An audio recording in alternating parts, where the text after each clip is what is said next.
Hi everyone, today I'm going to share with you the largest REITs in Singapore, which is Capital Integrated Commercial Trust.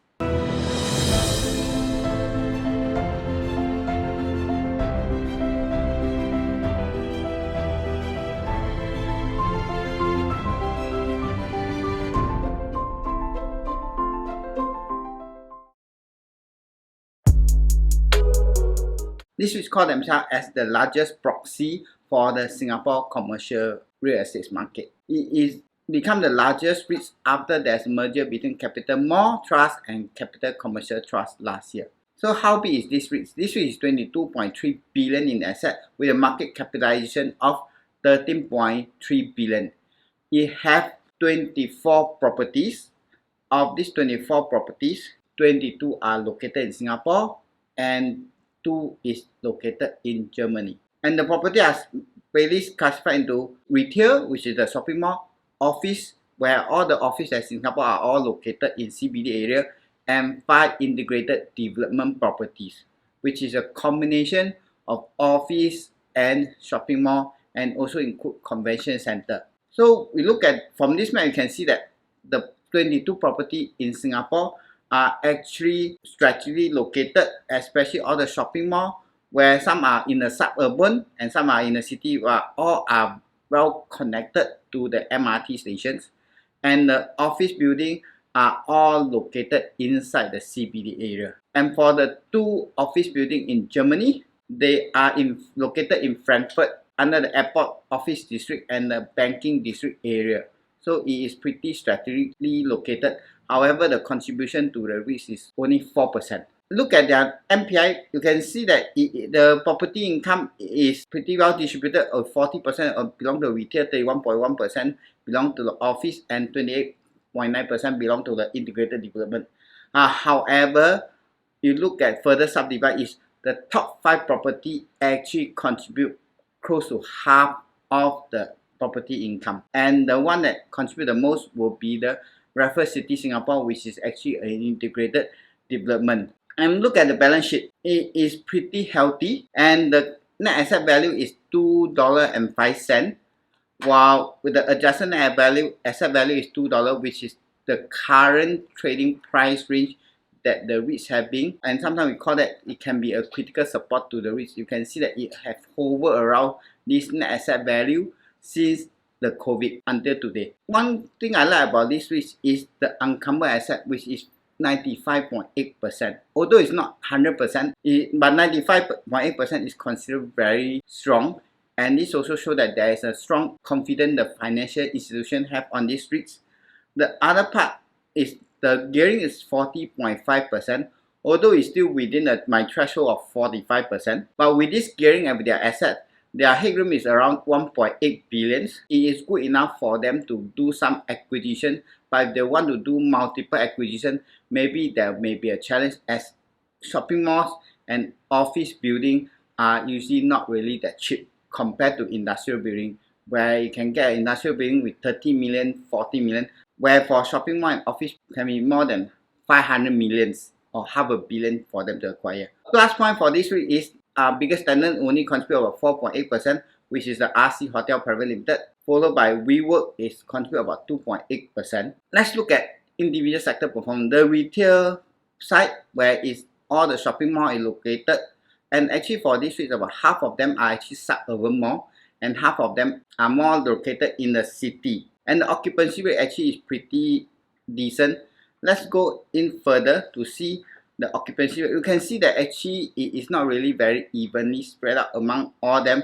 We can see there is some weakness in Clarke Quay. Clarke Quay actually occupancy rate actually is pretty low, it's 82.9%. We can see slight improvement in Raffles City, but all in all, in general, the occupancy rate for these REITs is pretty healthy when compared with their competitor REITs or compared with other REITs that have retail mall in Singapore. The key concern is rental reversion, and they have been seeing negative rental reversion.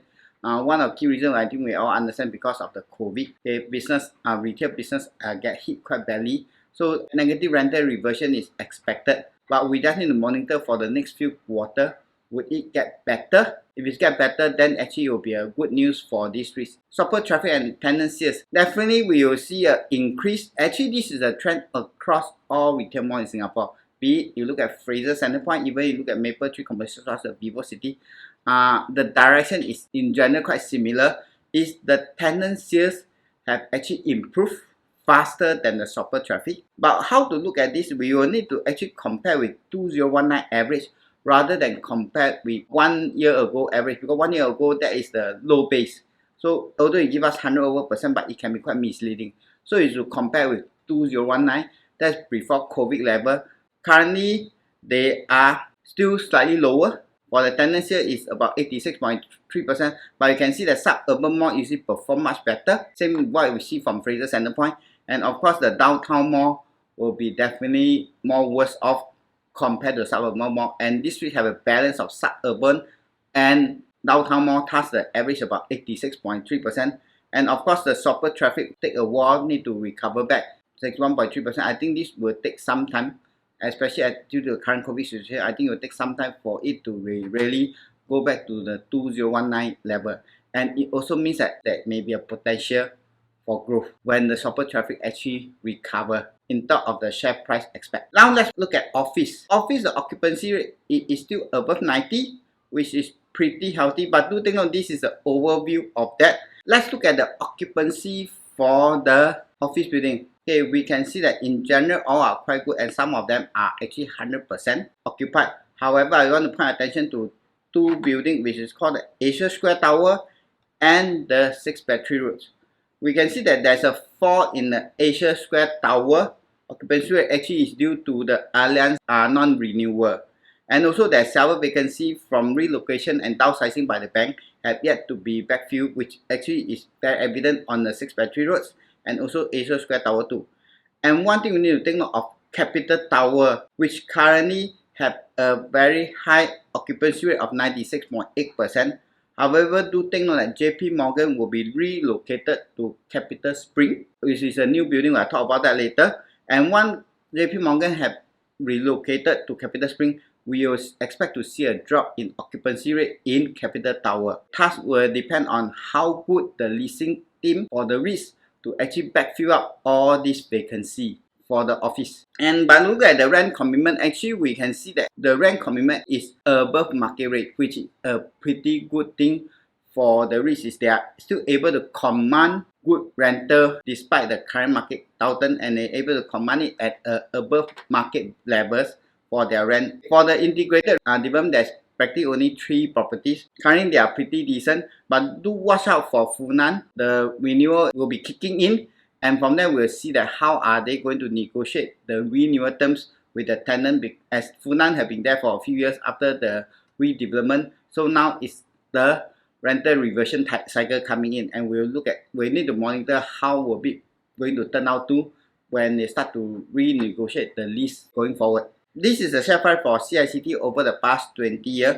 Some of you may say that it is a merger between CMT and CCT, so this share price may not actually be a true reflection, because this is actually based on CMT share price. However, do think CMT and CCT share price, their price movement in general will be pretty similar. What the key similarity is, look at their crisis price. Before the global financial crisis, they have hit an all-time history high, and after that they have crashed more than 70% during the global financial crisis. And both REITs actually didn't recover from the price to today. And they are not alone. There are several REITs actually didn't also really recover from the GFC market peak. Let's look at the 2-year price chart.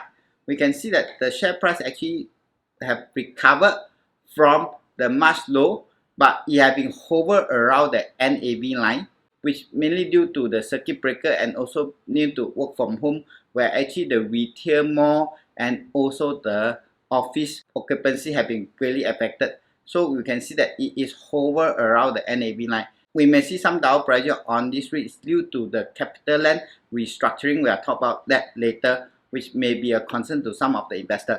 Okay. One positive news about this REIT is Capital Spring will be completed by 4th quarter 2021. And currently they have 61.8% of committed occupancy, and another 15% are under advanced negotiation. So this will actually give a boost to the MPI of the REITs for next year. However, do take note, this REITs only own about 45% of this building, but it also means that there is also a potential of expansion to acquire the 55% if it really happen on that. One negative things about this REIT is the property called Galileo, which is one of the two property they have in Germany, Frankfurt, where actually Commerzbank contribute about 98.3% of the rental income for this property, and Commerzbank have decided to exercise the option to pre-terminate the lease. So what will the impact means that practically this building will consider be vacant. However, the lease will expire on 2024 because Commerzbank have bring forward the lease expiry date from 2029 to 2024. So actually we'll need to see how the risk manager going to go about backfilling this practically empty property in 2024. However, bear in mind that the property in Europe, in Germany, only contribute to about 4% of the net property income, and this is one of the two properties. This is something that's in the news, and CapitaLand actually have restructured, and currently the CapitaLand share have stopped trading. But due to this restructuring exercise, for those that hold CapitaLand share, they will be given CICT units. That means if you are to hold 1,000 CapitaLand shares, in the end you will get 155 CICT units. And this will happen from 17th of September onward. Thus, they may create certain form of volatility to this risk also, as some of the CapitaLand shareholders do not own CICT shares, and they don't want CICT shares. This will make them to just maybe sell off the CICT shares from 17th September onwards. And those CapitaLand shareholders will receive lots of CITC shares also.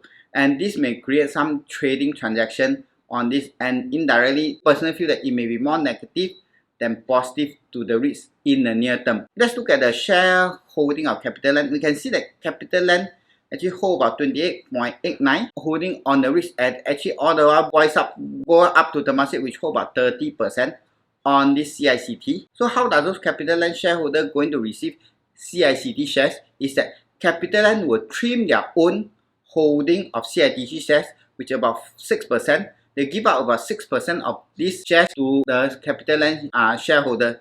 Thus, the weightage of CapitaLand, with being a sponsor for CICT, will drop by around 6%. However, it's still above the 20% healthy range. But some of the investor may take this as a negative news to the REITs. So this is something you need to take note of that. And from 17th of September to 15th of October, there will be a zero brokerage tradings for CICT and CLI all lot shares.